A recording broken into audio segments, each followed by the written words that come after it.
పిత పుత్ర పవిత్రాత్మ నామమున ఆమెన్. జ్ఞానవాణి శ్రోతలకు శుభోదయం.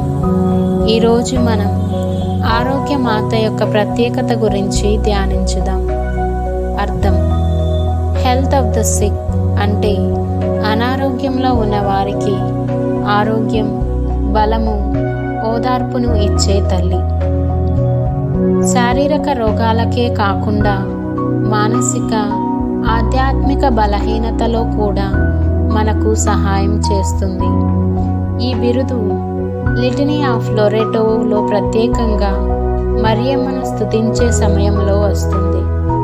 బైబిల్లో ఆధారం: లూకా గారు రాసిన లేఖ 1వ అధ్యాయము 39వ వచనం నుండి 45వ వచనములో మరియమ్మ తన గర్భములో యేసుతో కలిసి ఎలిజబెతమ్మను కలిసినప్పుడు ఆ కలయిక యొక్క ఆనందం, బలము, ఆశ లభించింది. ఇది ఆరోగ్యానికి మూలం అని భావిస్తారు. కానా పెళ్లి: యోహాను గారు రాసిన లేఖ 2వ అధ్యాయము 1వ వచనం నుండి 11వ వచనంలో ద్రాక్షారసము అయిపోయినప్పుడు యేసును వేడుకొని సమస్యను పరిష్కరించింది.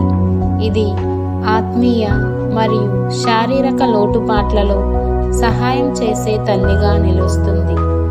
సిలువ క్రింద: యోహాను రాసిన లేఖ 19వ అధ్యాయము 25 నుంచి 27వ వచనంలో రోగములోను బాధలోనూ ఉన్న మనుషులందరినీ తన కుమారునితో కలిసి సహనంతో భరించమని, విశ్వాసముతో నిలువమని చూపింది.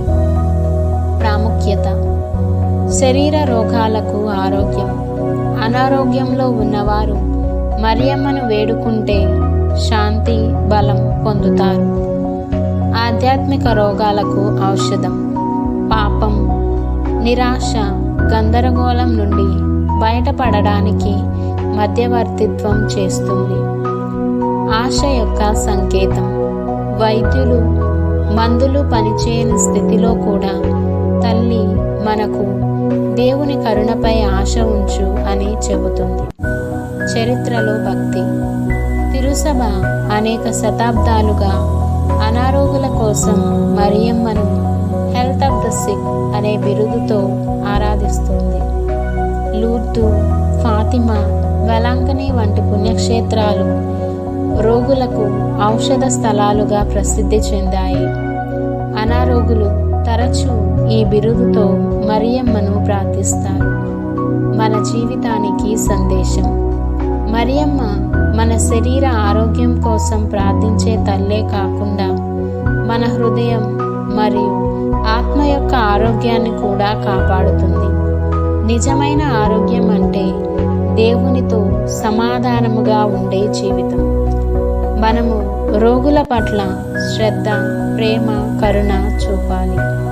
ప్రార్థన: రోగులకు ఆరోగ్యంగా నిలిచిన తల్లి, మా శరీర బలహీనతలో, మా మనసుల వ్యాకులతలో, మా ఆత్మల దౌర్బల్యంలో మాకు ధైర్యము సహాయం చేయము. నీ కుమారుడైన యేసు వద్ద మా కోసం ప్రార్థించుము. ఆమెన్.